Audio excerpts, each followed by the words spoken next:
Okay, okay. இன்னைக்கு நாம ஒரு மிக மிக முக்கியமான ஒரு சிந்தனையை சிந்திக்க இருக்கிறோம். அதாவது அருள் காப்பு. சரிங்களா? இது வந்து மகரிஷி அவர்கள் நமக்கு கொடுத்த ஒரு மிகப்பெரிய ஒரு கொடை என்று சொல்லலாம். இந்த எண்ணங்களுடைய ஆற்றலை பயன்படுத்தி நம்முடைய வாழ்வை பாதுகாப்பதற்காக இறை சக்தியை நம்மோடு இணைத்துக் கொள்ளக்கூடிய ஒரு அற்புதமான ஒரு ரகசியம் என்று சொல்லலாம்.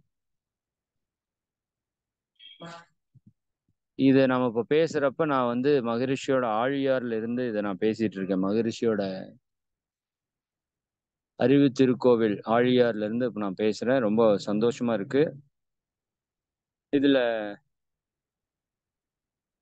இந்த அருள் காப்பு அப்படிங்கிறதோட நோக்கம் என்ன அப்படின்னா, இப்ப நம்ம வாழ்க்கையில நான் உங்களுக்கு முன்னாடி அதை பற்றி கொஞ்சம் தொடங்கி இருந்தேன். நம்ம வாழ்க்கையில பாதுகாப்பு அப்படிங்கிறது ரொம்ப ரொம்ப அவசியம். இந்த பாதுகாப்பு இருந்தால் மட்டும்தான் நம்ம வாழ்க்கை வந்து நிறைவடையும். இல்ல அப்படின்னா, நம்ம வாழ்க்கை பகுதியில விடுபட்டு போறதுக்கு வாய்ப்பு இருக்கு. அப்ப எல்லா சூழல்களிலும் நமக்கு ஒரு காப்பு என்பது நிச்சயமா அவசியம். இதை உணர்ந்த நம்ம முன்னோர்கள் பல்வேறு விதமான காப்பு முறைகளை நமக்கு சொல்லிக் குடுத்திருக்கிறாங்க. அதுல ஒன்று உங்களுக்கு தெரியும், நம்ம போகி பண்டிகை அன்று நம்ம காப்பு கட்டுறது அப்படிங்கிற ஒரு விஷயம் நம்ம வந்து பண்ணிட்டு இருக்கோம் இல்லைங்களா? ஆ தை பொங்கலுக்கு முந்திய தினம் சூரியன் வந்து உத்தராயணத்திலிருந்து தட்சிணாயனத்திற்கு மாறக்கூடிய காலம். அப்படி அது மாறும்போது அந்த மாற்றம் வந்து சில கதிர்வீச்சுகளை உற்பத்தி பண்ணக்கூடியது. அப்ப அந்த கதிர்வீச்சுகள் நம்ம உடலுக்கும், மனதிற்கும் சிலது தீமை தரக்கூடியதாக இருக்கிறது. அப்போ அந்த கதிர்வீச்சுகளை சரிப்படுத்துவதற்காக, அதிலிருந்து வரக்கூடிய அந்த தீய அலைக்கதிர்களை தடுப்பதற்காக நம்ம முன்னோர்கள் செய்திருக்கிற விஷயம் தான் பார்த்தீங்கன்னா, அந்த காப்பு கட்டுதல். அதுல என்னென்ன நம்ம வைக்கிறோம்னா, பூளப்பூவு, ஆவாரம்பூவு, வேப்பந்தழை அப்படிங்கிற 3 விஷயத்த நாம வந்து பயன்படுத்துறோம். இந்த 3மே வந்து தேவையற்ற சக்திகளை நம்ம உடல்ல இருந்து, நம்ம மனதிலிருந்து விலக்கக்கூடிய ஆற்றல் கொண்டது. சரிங்களா? இப்ப சூரியனிலிருந்து வரக்கூடிய அந்த காந்த அலை கதிர்கள்ல எதிர்மறையான கதிர்கள் வருது. அத தடுக்கிறதுக்கு தான் அந்த காப்பு கட்டுதல். இப்ப நெறைய பேர் பார்த்தீங்கன்னா, என்ன பண்ணுவாங்க? ஒரு துளியோண்டு வேப்பந்தழை, துளியோண்டு பூளப்பூவு, ஆவாரம்பூ வச்சு அந்த காப்பு கட்டுவாங்க. அப்படி கட்டுறதால என்ன பிரயோஜனம்னா, பெரிய பிரயோஜனம் இருக்காது. சரிங்களா? அப்போ இது ஏன்னா, அது எதனாலேன்னு தெரியாம ஏதோ காப்பு கட்டணும் அப்படிங்கிறதுக்காக கட்டுறாங்க. இப்ப அந்த சூரியனுடைய தன்மை, அதிலிருந்து வரக்கூடிய அலைக்கதிர்கள், அது வந்து ஆ அந்த வேப்பந்தழை, ஆவாரம்பூ, பூளப்பூவுல ஈர்க்கப்பட்டு, நமக்கு நல்லது மட்டும் செய்யற கதிர்கள் நம்மகிட்ட வருது. அப்ப அந்த ஈர்க்கப்படுறதுக்கான சூழல் எங்கெங்கெல்லாம் தேவை? முகட்டோரத்துல சூரிய ஒளி படுற இடத்துல, வெளியில முதல்ல ஆட்டாங்கல், அம்மிக்கல் எல்லாம் வைப்போம். அந்த இடத்துல, இது போன்ற இடங்கள்ல அவங்க வைக்கிறத நம்ம பார்க்கலாம். ஆனா, இப்ப நம்ம எங்க வைக்கிறோம்? வீட்டுக்குள்ள மிக்ஸிக்கு, கிரைண்டருக்கெல்லாம் நம்ம என்ன பண்றோம்? அந்த இதை வந்து காப்பு கட்டிட்டு இருக்கோம். இல்லையா? அப்ப அதனால என்ன பிரயோஜனம்னா, அதுல பெரிய பிரயோஜனம் நமக்கு எதுவும் இருக்காது. அப்போ இந்த காப்பு கட்டுதல் அப்படிங்கிறது இது ஒரு விஷயம். இயற்கையிலிருந்து வரக்கூடிய ஒரு ஆற்றல்ல இருந்து காப்பு. இது மாதிரி நெறைய விஷயங்கள் சொல்லலாம். வளைகாப்பு அப்படின்னு கூட ஒரு விஷயத்த எடுத்துக்கோங்களேன். ஒரு பெண் வந்து கர்ப்பிணியா இருக்கிற போது அந்த பெண் ரொம்ப பாதுகாப்பா இருக்கணும் இல்லையா? அப்ப அவங்களுக்கு ஒரு 7வது மாதமோ, 9வது மாதமோ அந்த வளையல் மூலமா அவங்களுக்கு ஒரு காப்பு வந்து போடுறாங்க. அந்த காப்பு போடுறதோட நோக்கம் என்ன அப்படின்னா, அந்த பெண் வந்து அதுக்கப்புறம் ரொம்ப ஜாக்கிரதையா இருக்கணும். ரொம்ப சேஃபா இருக்கணும். அப்படிங்கிறது தான் அதனோட அ இலக்கு இல்லையா? அப்படி இருக்கும்போது, ஆ அந்த 7, 9வது மாதத்துல கண்ணாடி வளையல் நம்ம போடுறோம். அப்ப அந்த கண்ணாடி வளையல் போடுறதோட அர்த்தம் என்னன்னா, 1 அந்த கண்ணாடி வளையல் உடையாம இருக்கிற மாதிரி அந்த பொண்ணு நடந்துக்கணும்னு சொல்லுவாங்க. நீங்க கேள்விப்பட்டிருக்கலாம். கண்ணாடி வளையல் உடையாத மாரி நடந்துக்கணும்னா, அவ்வளோ பக்குவமா அவங்க நடத்துங்கும்போது, அந்த குழந்தை உள்ள வந்து சேஃபா இருக்கும். அதுதான் அதனோட பர்ப்பஸ். சரிங்களா? அதற்கு அடுத்தது, அந்த வளையலுடைய ஓசையை கேட்கிற தன்மை அந்த குழந்தைக்கு உள்ள வந்து காது உருவாகும் 7வது மாதத்துல. அதனுடைய வெளிப்பாடாகவும் அதை வந்து கொடுத்தாங்க. அப்ப இது எதற்காக? அப்ப கண்ணாடி வளையல் உடையாத அளவுக்கு அந்த பெண்ணு நடக்கணுங்கிறது, அதுல இருக்கிற ஒரு காப்பு. அப்ப அந்த பொண்ணு ரொம்ப கவனமா இருக்கணும். அப்படி இருக்கும்போது குழந்தை உள்ள வந்து சேஃபா இருக்குங்கிறதுக்காக செய்யப்பட்டது. இப்படி கோவில்ல காப்பு கட்டுறதுல இருந்து எல்லாமே நீங்க நிறைய பார்க்கலாம். சரி, இப்ப மகரிஷி அவங்க நமக்கு அருள் காப்பு அப்படின்னு ஒரு விஷயத்த சொல்லியிருக்காங்க இல்லையா? இந்த அருள் காப்புல எதை நாம காப்பா வைக்கிறோம் அப்படின்னா, அருளை காப்பாக வைக்கிறோம். அப்ப அருள் அப்படின்னா என்ன? அருள் அப்படின்னா என்ன அப்படின்னா, இறை சக்தி இருக்கு இல்லையா? இறை சக்திக்கு ஒரு பேர் வந்து அருள். சரிங்களா? அதாவது நீங்க நிறைய போஸ்டர்ஸ்ல எல்லாம் நம்ம பார்க்கலாம். அம்மன் அருள் பெற வாருங்கள், முருகன் அருள் பெற வாருங்கள் இல்லையா? அப்படித்தானே போட்டிருப்பாங்க இல்லையா? அப்போ இறை ஆற்றல், யாருமே பொருள் பெற வாருங்கள்னு போட்டிருக்க மாட்டாங்க. அப்ப இறை சக்திக்கு ஒரு பேர் வந்து அருள். அப்ப அந்த அருளை நாம எதுவா பெறுகிறோம்? காப்பாக பெறுகிறோம். ஏன்னா நம்ம லைஃப்ல எது நமக்கு ஒரு முழுமையான காப்பை கொடுக்க முடியும்னா இறை ஆற்றல் தான். ஏன்? இறை ஆற்றல் எங்கும் நிறைந்தது, எல்லாம் வல்லது. அது இல்லாத இடமே இல்லை இல்லையா? அப்ப அந்த இறை சக்தி நமக்கு காப்பாக இருக்கும்போது தான் நம்ம எந்த துன்பத்திலிருந்தும் விடுபட முடியும் இல்லையா? மகாபாரதத்துல போர்ல என்ன ஆச்சு? இறைவன் எங்க இருக்கிறானோ அங்கதான் அங்க வெற்றி தீர்மானிக்கப்பட்டது இல்லையா?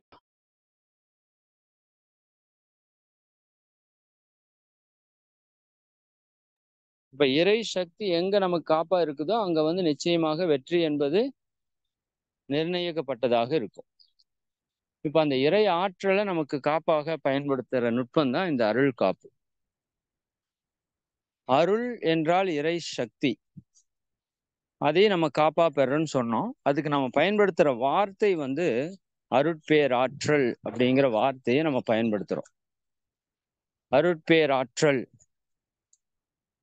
அது என்ன அருட்பேராற்றல்? இப்ப நம்ம ஆற்றல்ங்கிறத நம்ம எல்லாரும் தெரிஞ்சிருக்கிறோம். நம்ம எல்லாருக்கிட்டையும் ஒரு எனர்ஜி, ஒரு ஆற்றல் வந்து இருக்குது. சரிங்களா? பேராற்றல்னா மிகப்பெரிய ஆற்றல் இல்லையா? அது எப்பேற்பட்ட ஆற்றல் அப்படின்னா, இப்ப நம்ம பூமி இருக்கு. பூமி எவ்வளோ பெருசா இருக்கு? 25,000 மைல் சுற்றளவு இருக்கு. அதுல 72 பங்கு தண்ணி இருக்கு. 28 பகுதி நிலம் இருக்கு. நிலத்துல மட்டும் நாம 850 கோடி மக்கள் வாழ்றோம். இது ஒரு உயிரினம் மனிதன்கிறது. இது போல பல லட்சக்கணக்கான உயிரினங்கள், கோடிக்கணக்கான எண்ணிக்கையில இந்த பூமியில வாழ்ந்துட்டு இருக்கு. ஓகேங்களா? அப்ப இந்த பூமி எவ்வளவு பெருசு? 25,000 மைல் சுற்றளவு உடையதுன்னு நம்ம சொல்றோம். அப்ப இவ்வளோ பெரிய பூமி, சரிங்களா? அதனோட வெயிட் பல 1000 டன்கள் இருக்கும் இல்லையா? பல லட்சம் டன்னே இருக்கும். அந்த அளவுக்கு இதனோட வெயிட் இருக்கும். பல குரோர் டன்னு கூட இருக்கலாம். சரிங்களா? அப்போ மகரிஷி என்ன கேக்குறாங்க, அப்ப இவ்வளோ வெயிட் இருக்கிற இந்த பூமி அந்த இடத்துல சுத்திட்டு இருக்குல்ல, யோசித்து பாருங்க. அந்த இடத்துல அது சுத்திட்டு இருக்கு. யாரும் இதை வந்து தூக்கி பிடிக்கல, தாங்கி பிடிக்கல, எங்கேயும் இழுத்து கட்டல, இல்லையா? அந்த இடத்துல சுத்திட்டு இருக்கு. அப்ப இவ்வளோ பெரிய பூமி அந்த இடத்துல சுத்துதுன்னா, அது சுத்த வைக்கிறது ஒரு ஆற்றல் இருக்கும்ல. அது எப்பேர்ப்பட்ட ஆற்றலா இருக்கும்? நீங்க யோசிச்சு பார்க்கணும். இந்த அருள்காப்புல இருக்கிற விஷயமே அதுதான். இவ்வளோ பெரிய பூமி அந்த இடத்துல சுத்த வச்சுட்டு இருக்கிற அந்த ஆற்றல் எப்பேர்ப்பட்ட ஆற்றலா இருக்கும்? சரி, அதே சமயம் இந்த பூமி மாதிரி சூரியன் எவ்வளோ பெருசுங்க? 19,00,000 மடங்கு பெருசு. 19,00,000 மடங்கு பெருசு சூரியன். அதாவது சூரியனுக்குள்ள 19,00,000 பூமியை வைக்கலாம். அப்ப அது எவ்வளவு பெருசா இருக்கும்? அதுவும் அந்த இடத்துல சுத்துது. இது நீங்க அப்படியே யோசிக்கணும், ஆழமா சிந்திக்கணும். இது மாதிரி நம்ம சூரிய குடும்பத்தில் இருக்கிற அத்தனை கோள்களும் அந்த இடத்துல சுத்துது. அப்ப அத்தனையும் தூக்கிட்டு இருக்கிற சக்தி, தூக்குறதோட மட்டும் இல்லாம சுழல வச்சிட்டு இருக்கே. பூமி 1000 மைல் வேகத்துல சுத்துது. 1 மணி நேரத்திற்கு நீங்க இப்போ கிளாஸ் ஆரம்பிச்சு 1.5 மணி நேரம் ஆச்சுன்னா 1500 மைல் நம்ம டிராவல் பண்ணிட்டோம் பூமி மேல உட்காந்து. அது சுத்திட்டு இருக்கு. நம்ம அதுக்கு மேல உட்கார்ந்து இருக்கிறங்காட்டி தெரியல. அப்போ 1000 மைல் வேகத்துல இத்தாச்சோட பூமியை சுத்த வச்சிட்டு இருக்கிற ஒரு சக்தி எப்பேற்பட்ட சக்தியா இருக்கும்? அப்படி நீங்க சிந்திச்சு பார்க்கணும். இது ஒரு சூரிய குடும்பம். நாம இப்ப சொன்னது ஒரு சூரிய குடும்பம். இந்த மாதிரி 10,000 கோடி சூரிய குடும்பம் சேர்ந்ததுதான் ஒரு கேலக்சி அப்படின்னு சொல்லுவாங்க. கேலக்சினா கேள்விப்பட்டிருக்கீங்களா? சயின்ஸ்ல கேலக்சி அப்படின்னா மண்டலம்னு சொல்லுவோம் இல்லையா? பால்வெளி மண்டலம்னு சொல்லுவாங்க. மில்கி வே கேலக்சி, நாம இருக்கிற கேலக்சி மில்கி வே கேலக்சி. அதுல 10,000 கோடி சூரிய குடும்பம் இருக்குது. அதுல ஒரு சூரிய குடும்பம் நம்முடையது. சரிங்களா? அப்போ இந்த மாதிரி எத்தனை கேலக்சி இருக்கு இந்த பிரபஞ்சத்துல? கோடி கோடி கோடி கோடி கேலக்சி இருக்காமா. அப்போ எவ்வளோ பெரிய பிரபஞ்சம். சும்மா நம்ம பிரபஞ்சம்னு ஏதோ இரவு நேரத்துல வானத்தை பார்த்துட்டு இங்க இருக்கிற நட்சத்திரங்களை பிரபஞ்சம்னு நினைச்சுக்கிறோம். அது ஒரு பகுதி, இல்லைன்னு சொல்லல. பட் முழுமை எவ்வளவு பெருசு இருக்கு. மிக மிக பிரம்மாண்டமான ஒரு பிரபஞ்சம் இருக்கு. சரிங்களா? அதனோட அளவு நினைச்சு கூட பார்க்க முடியாத அளவுக்கு அளவு. அப்ப அவ்வளோ பெரிய பிரபஞ்சத்தையே இறையாற்றல் ஒரு தூசு போல சுத்திட்டு இருக்குதுன்னு சொல்றாங்க மகான்கள். எப்படிங்க? இப்போ உங்க வீட்டுல வெயில் காலத்துல வீட்டுல ஓலை வீடு, குடிசை வீடா இருந்தா உள்ள அந்த கீற்று வரும், பார்த்திருக்கீங்களா? சூரிய ஒளி அப்படியே ஒரு கோடு மாதிரி வரும். நம்ம பழைய வீடுகள் எல்லாம் பார்த்துருக்கலாம். அந்த ஓட்டு வீடுகள்ல கூட சில இடம் ஓட்டையா இருந்தா அந்த ஒளி கீற்று வரும். அப்படி வர்ற இடத்துல நிறைய துகள் துகளா இருக்கும், பார்த்திருக்கீங்களா? துகள் துகளா துகள் துகளா, தூசு தூசு மாதிரி தூசுகள்னு சொல்றோம். அந்த ஒரு தூசினோட சைஸ் எவ்வளவு இருக்கும்? ரொம்ப ரொம்ப ரொம்ப ரொம்ப மைல்டா இருக்கும். அது சும்மா பார்த்தா தெரியாது, அந்த சூரிய ஒளி இருந்தாதான் தெரியும். அப்ப அந்த தூசு நமக்கு எப்படி ஒரு சின்னதா தெரியுதோ, அப்படி இறை ஆற்றலுக்கு இந்த பிரபஞ்சமே ஒரு தூசு மாதிரி தெரியுமாமா. அப்போ இறையாற்றல் எவ்வளோ பெருசு. சரிங்களா? பிரபஞ்சம் எவ்வளோ பெருசு. பிரபஞ்சத்துல பல கோடி கேலக்சியில ஒரு கேலக்சி நாம இருக்கிற கேலக்சி. அந்த ஒரு கேலக்சியில 10,000 கோடி நட்சத்திர மண்டலங்கள்ல நம்மளது ஒரு சோலார் சிஸ்டம். அந்த சோலார் சிஸ்டத்துல ஒரு சிறு பகுதி நம்மளோட பூமி. அந்த பூமியில ஒரு சிறு பகுதி இந்தியா. இந்தியாவில் ஒரு சிறு பகுதி தமிழ்நாடு. அதுல ஒரு சிறு பகுதி திருப்பூர், ஆழியாறு. அதுல ஒரு சிறு பகுதி ஒரு இடம். அதுல ஒரு சிறு பகுதி நாம. தூசுல தூசுல தூசுல தூசுல தூசுல தூசுல தூசுன்னு சொல்லுவாங்கல்ல, அந்த மாதிரி தூசு நம்ம. ஆனா நம்ம ஆடுற டான்ஸ் தான் ஓவரா இருக்கு, இல்லையா? அப்போ இந்த இறையாற்றல் எப்பேற்பட்ட ஆற்றல். இந்த பிரபஞ்சத்தையே எவ்வளவு பர்ஃபெக்டா இயக்கிட்டு இருக்கு, யோசித்து பாருங்க. இன்னைக்கு வரைக்கும் பூமியும் சந்திரன் ஏதாவது ஆக்சிடென்ட் ஆயிருச்சு, இல்ல ஸ்பீடு எச்சா போயிருச்சு, ஸ்பீடு கம்மியா போயிருச்சு, சூரியன் இன்னைக்கு வந்து 7 மணிக்கு வர்றதுக்கு 6 மணிக்கு வர்றதுக்கு பதிலா ஒரு 8 மணிக்கு வருது, இல்ல நைட்டு நிலா வந்து பௌர்ணமிக்கு பொதுவாக இன்னைக்கு வந்து 2 நாள் தள்ளி வருது, அப்படி ஏதாவது பார்த்துருக்கிறோமானா கிடையவே கிடையாது. ஏன்னா அது எல்லாவற்றையும் இயக்கி கொண்டிருப்பது இறைவனுடைய பேராற்றல், பேரறிவு. சரிங்களா? இறைவன் பேராற்றலுடையவன், பேரறிவுடையவன். அவனை சாதாரணமா எடை போட முடியாது. சரிங்களா? அவ்வளவு ஒரு சக்தி மிக்க ஒரு இறை ஆற்றலை, இந்த பிரபஞ்சத்தையே தூசு போல சுத்தி கொண்டு இருக்கிற இறை ஆற்றலை நமக்கு காப்பாக அமைத்து கொள்ளக்கூடிய முறை தான் அருள் காப்பு. சரிங்களா? நமக்கு காப்பாக அமைத்து கொள்ளக்கூடிய முறை அருள் காப்பு. அப்ப அது எவ்வளவு நீங்க நல்லா பயன்படுத்திக்கணுங்கிறத புரிஞ்சுக்கிறதுக்காக நான் சொல்றேன். அதே போல இந்த அருட்பேராற்றல் அப்படின்னு மகிழ்ச்சி சொல்லிட்டு அந்த இறை சக்தியை கூப்பிட்டுக்குவார். அருட்பேராற்றல் அப்படின்னா இறை ஆற்றல். இந்த பிரபஞ்சத்தையே தாங்கி கொண்டிருக்கிற அந்த அற்புதமான சக்தி, பிரபஞ்சத்தை இயக்கி கொண்டிருக்கிற அந்த பேராற்றல் எப்படி இருக்கணுமாமா? இரவும் பகலும் எல்லா நேரங்களிலும், எல்லா இடங்களிலும், எல்லா தொழில்களிலும் உறுதுணையாகவும் பாதுகாப்பாகவும் வழி நடத்துவதாகவும் அமையுமாக அப்படின்னு மகரிஷி அந்த வாசகத்தை அமைக்கிறாங்க.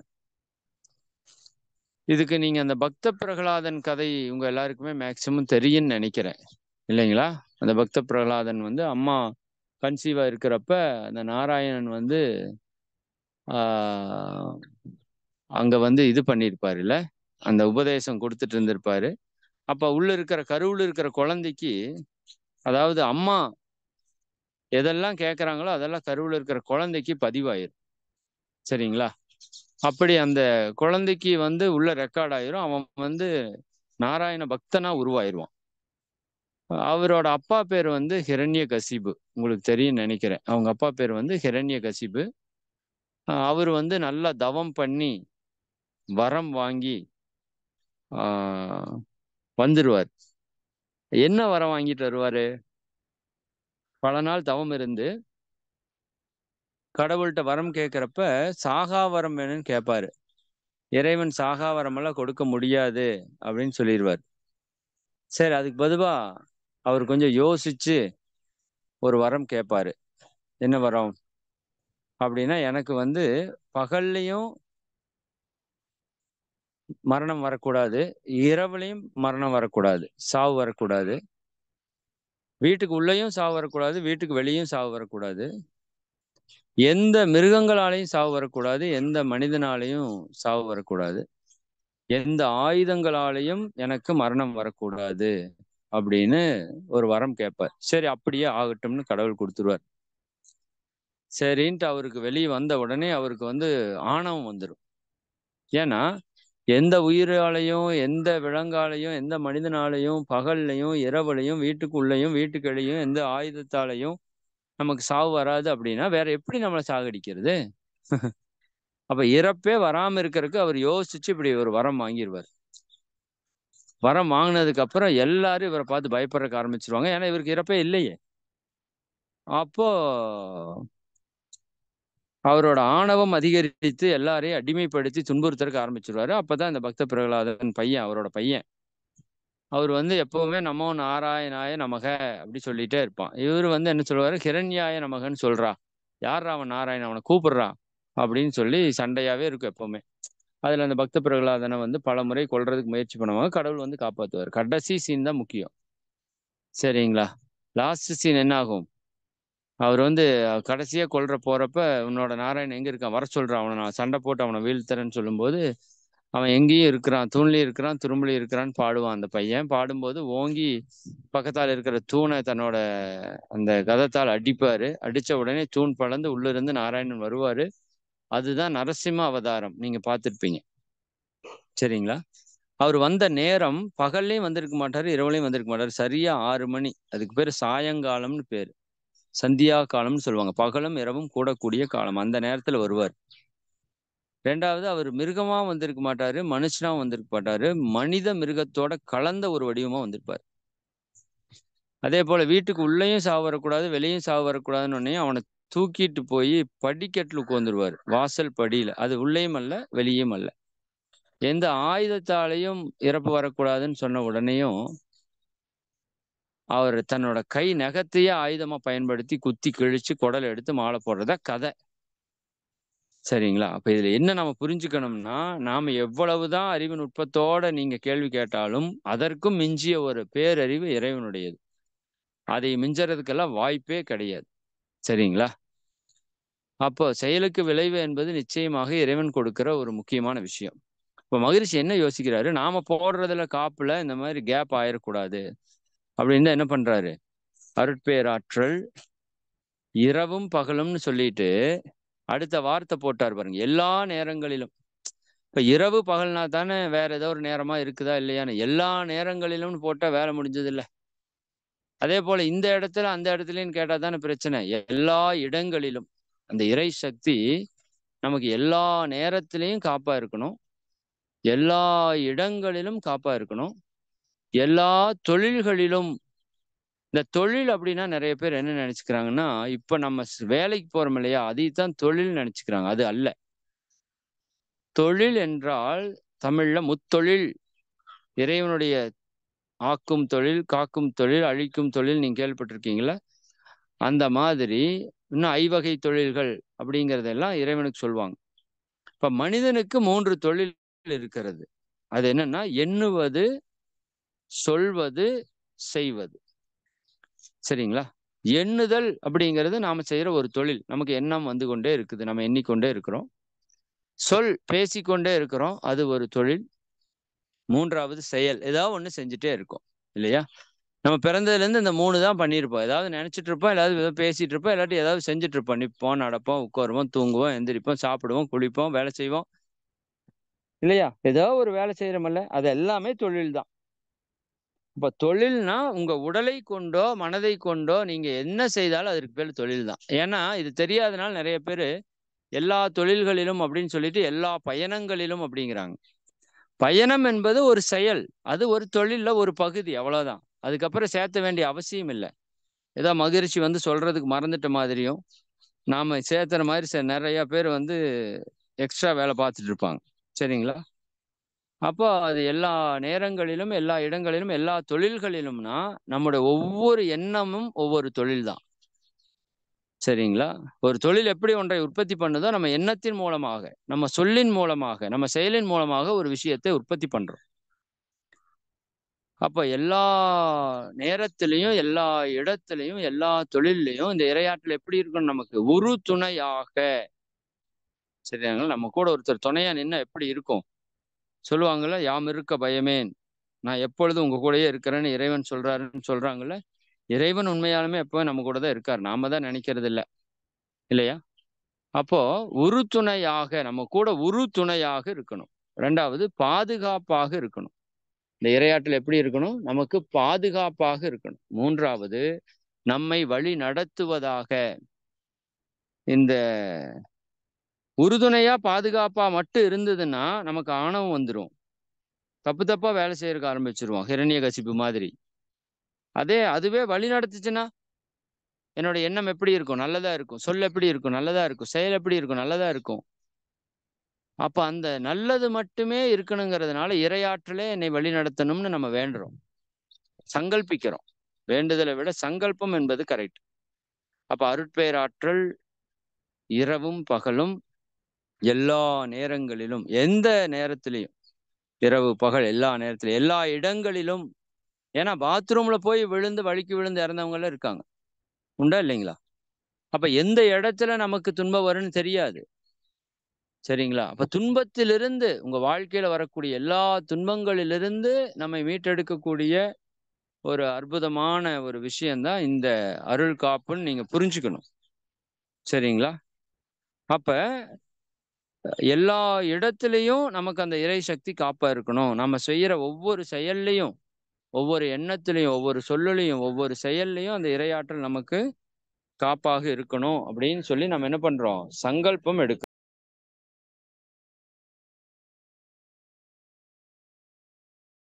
சரி, சரி. இது எந்த அளவுக்கு நீங்க உணர்வு பூர்வமா உணர்ந்து சொல்றீங்களோ அந்த அளவுக்கு அது நடக்கும். இப்போ ஒரு சின்ன எக்ஸ்பெரிமெண்ட் பண்ணலாமா? அது உங்களுக்கு முன்னாடி பண்ணி காமிச்சிருக்கேனான்னு தெரியல. நீங்க சொன்ன அந்த அருள் பேராற்றல் வந்து உங்களுக்கு காப்பா அமையுமா? அப்படி நிறைய பேருக்கு ஒரு டவுட் வரும் இல்லையா? எப்படி சார் நான் சொன்னா எப்படி சார் இரையாற்றல் வருமான்னு நிறைய பேருக்கு டவுட் வரும். இப்போ ஒண்ணும் இல்லை, நேரா உட்காந்துக்குங்க. நான் உங்களுக்கு சொல்லியிருப்பேன்னு நினைக்கிறேன், இருந்தாலும் உட்காந்துக்குங்க. இப்போ 2 கைகளையும் நீட்டுங்க. 2 கைகளையும் நீட்டி 2 கையும் மேலே கீழே அசைச்சு பாருங்க. 2 கையும் ஒரே மாதிரி வெயிட்டா இருக்கும், நீங்க உணர முடியும். சரிங்களா? ஒரே மாதிரி இருக்கா? ரைட். இப்போ கண்ணை மூடிக்கோங்க. கண்ணை மூடிக்கோங்க. 2 கையை நீட்டி மட்டும் வச்சுக்குங்க. இப்போ வலது கையில மட்டும் கவனம் வைங்க. வலது கையில மட்டும் கவனம் வைங்க. அருட்பேராற்றல் எனது வலது கைகளிலே அலை அலை அலை அலையாக பாய்ந்து நிரம்புகிறது. இப்ப மேல வானிலிருந்து ஒரு பிரபஞ்ச சக்தி, ஒரு தெய்வீக சக்தி, ஒரு அருவி போல உங்க வலது கையில அப்படியே பாய்ந்து நிரம்புறத உணருங்க. நீங்க நல்லா ஃபீல் பண்ண முடியும். வலது கையில மேல இருந்து ஒரு தண்ணி ஊத்துனா எப்படி உங்க கையில விழுமோ அப்படி ஒரு சக்தி விழுகுது. இறை சக்தி விழுகிறத நீங்க உணருங்க. அருட்பேராற்றல் எனது வலது கைகளிலே அபரிவிதமாக பாய்ந்து நிரம்பிக் கொண்டிருக்கிறது. நல்லா உணர்வு பூர்வமா அதை பார்க்கணும், பாவித்து உணரணும். நிறைய பேருக்கு வலது கை அப்படியே வெயிட் ஆகுறத ஃபீல் பண்ண முடியும். சரி, போதும். இப்ப கண்ணை மூடிட்டு 2 கையும் அப்படியே அசைச்ச மாதிரி அசைச்சு பாருங்க. வலது கையில் ஏதாவது டிஃபரன்ஸ் தெரியுதான்னு பார்த்துட்டு எனக்கு ஒரு சேட் பண்ணுங்க, எஸ்ன்னு அல்லது ஹேண்ட் ரைஸ் பண்ணுங்க. வலது கையில எனக்கு வந்து வெயிட்டா இருந்துச்சு, கொஞ்சம் அழுத்தமா இருந்துச்சு, டிஃப்ரெண்டா இருந்துச்சு, கனமா இருந்துச்சு அப்படிங்கிற மாதிரி இருந்தா ஹேண்ட் ரைஸ் பண்ணுங்க, இல்லாட்டி சேட் பண்ணுங்க. கண்டிப்பா ஆயிருக்கும். சரிங்களா? ஏன்னா நீங்க நல்லா தவம் பண்றதுக்கு ஆரம்பிச்சிருக்கீங்க. அப்ப நீங்க எப்ப கூப்பிட்டாலும் அந்த இறை ஆற்றல் உங்க கைக்கு வரும். உங்க கைக்கு மட்டும் வர்றதில்ல, உங்களை சுற்றி அந்த இறை சக்தி காப்பாக அமையும். அருமை அருமை அருமை. நிறைய பேர் சூப்பர் சூப்பர், எல்லாரும் ஃபீல் பண்ணிருக்கீங்க. அருமை. இதை வச்சுதாங்க healing, pranic healing, violet healing, உலகத்துல என்னென்னவோ ஹீலிங் எல்லாம் பண்றாங்கல்ல. ஒன்னும் இல்லை, அந்த எனர்ஜியை வாங்கி யாருக்கு வேணா நீங்க கொடுக்கலாம். நீங்க எப்ப கூப்பிட்டாலும் அந்த சக்தி வரும். அந்த சக்தி உங்களுக்கு காப்பா வச்சுக்கலாம். நீங்க இனிமேல் எப்போ காலையில எந்திரிச்சாலும் முதல் வேலை அருள் காப்பு போடுறதுதான் முதல் வேலை. சரிங்களா? அதே போல எங்க நீங்க வெளியே கிளம்புனீங்கனாலும் நீங்க அந்த வாகனத்தோட உங்களுக்கு ஒரு அருள் காப்பு போட்டுக்கணும். எப்பவுமே இனிமேல் வண்டி சாவி எடுத்தா அருள் காப்பு போடாம வெளியே எங்கேயும் போகக்கூடாது. அதே போல இரவு தூங்குறப்ப கண்டிப்பா அருள் காப்பு போட்டுக்கணும். ஊருக்கு போறீங்கன்னா உங்க வீட்டுக்கே அருள் காப்பு போடலாம். பஸ்ஸில் போனீங்கன்னா பஸ்ஸுக்கே அருள் காப்பு போடலாம். ஃப்ளைட்ல போனால் ஃப்ளைட்டுக்கே போடலாம். ட்ரெயினில் போனால் ட்ரெயினுக்கே போடலாம். உங்களால பல பேர் பாதிப்பிலிருந்து தப்பிச்சிருவாங்க.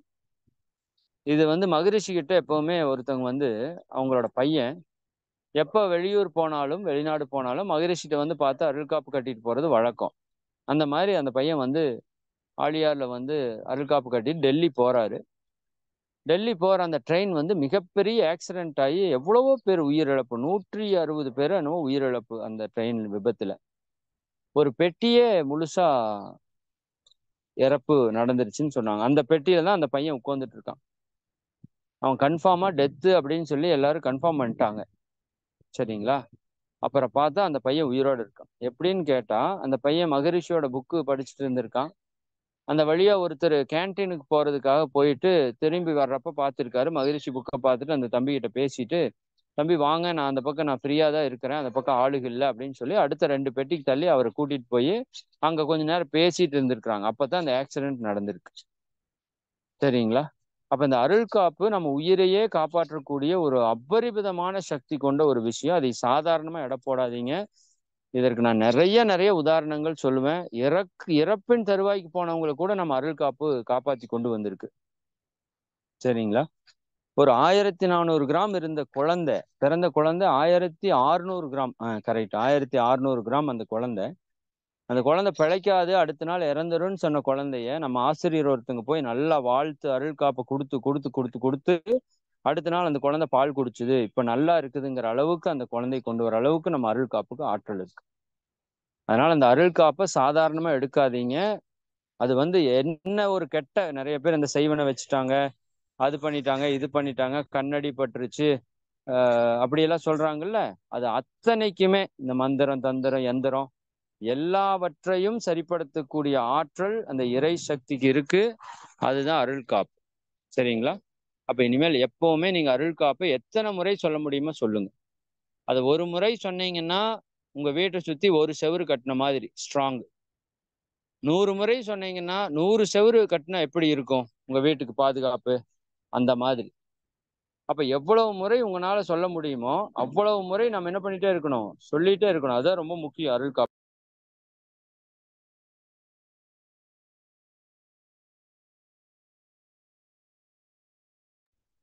அப்ப நீங்க சொல்ல சொல்ல சொல்ல சொல்ல அது பயங்கர ஸ்ட்ராங் ஆகும். அதாவது இப்ப ஒரு நூல் இருக்கு. இப்ப சாதாரணமா அந்த பூ கட்டுற நூல் வச்சிருப்பீங்கல்ல, அது உங்க கையில கொடுத்தா அத்துருவீங்கல்ல. யார் வேணா அத்தரலாம். இதே நான் ஒரு 10 நூலை ஒரே முட்டா கொடுக்குறேன், அத்துருவீங்களா? கொஞ்சம் கஷ்டம், பட் அக்க முடியும். 100 நூலை கொட்டுக்கா சுத்தி கொடுக்குறேன், உங்களால அக்க முடியுமா? 1000 நூலை சுத்தி கொடுக்குறேன், அக்க முடியுமா? யானை கூட அக்க முடியாது. 10,000 நூல் சுத்திட்டேன்னு வச்சுக்கோங்க, சரிதானா? யானை கூட அக்க முடியாது. ஏன்? ஒரே நூல் தான், ஆனா 10,000 முறை சுற்றப்பட்டிருக்குது.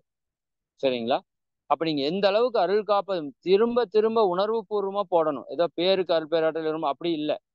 இந்த அருட்பேராற்றல்னா நீங்க அங்க இறை சக்தி கனெக்ட் பண்ணி அதை கூட்டிட்டு வந்து உங்களை சுத்தி அப்படியே நிக்கிற மாதிரி, உங்க கூட எப்பவுமே இறை சக்தி இருக்கிற மாதிரி நீங்க பாவித்து போட்டு பாருங்க. யாராவது உடம்பு சரியில்லையா, அருள் காப்பு போடுங்க. உங்க வீட்டுல யாராவது உடம்பு சரியில்லையா, அருள் காப்பு போடுங்க. ஊர்ல யாராவது சொந்தக்காரங்க உடம்பு சரியில்லையா, இங்கிருந்தே நீங்க அருள் காப்பை பாசஸ் மாதிரி போடுங்க. அப்படி கேட்கும். இதெல்லாம் ஊருப்பட்ட ரிசல்ட் நான் சொல்ல முடியும். எத்தனையோ ஆக்சிடென்ட்ஸ்ல இருந்து நான் காப்பாற்றப்பட்டிருக்கிறோம். என் லைஃப்லயே 2-3 ஆக்சிடென்ட் கண்ணுக்கு முன்னாடி உயிர் போய் வெளியே வந்ததெல்லாம் நான் பார்த்துருக்கிறேன். சரிங்களா? அந்த அளவுக்கு அந்த அருள் காப்பு வந்து நம்மளை காப்பாற்றும். ஏதாவது ஒரு ப்ராப்ளம் வண்டியிலேயே ஆச்சுனாலும் கரெக்டா கடைக்கு முன்னாடி போய், பஞ்சர் கடைக்கு முன்னாடி பஞ்சர் ஆகும். பெட்ரோல் தீர் போகும், பெட்ரோல் பங்கு முன்னாடி போய் தீர்ந்து நிற்கும். இதுல எனக்கே ஆச்சரியமா இருக்கும் சில விஷயங்கள் எல்லாம். இயற்கையில வந்து நம்ம கூட பெரிய கனெக்ஷன் நடக்கும். அருள் காப்பு நீங்க போட போட இந்த இறை ஆற்றல் நமக்கு வந்து மிகப்பெரிய ப்ரொடெக்ஷனா மாறிடும். சரிங்களா? சரி, அந்த விதத்துல இந்த அருள் காப்பு அப்படிங்கிறது நமக்கு கிடைச்ச மிகப்பெரிய கிஃப்ட்.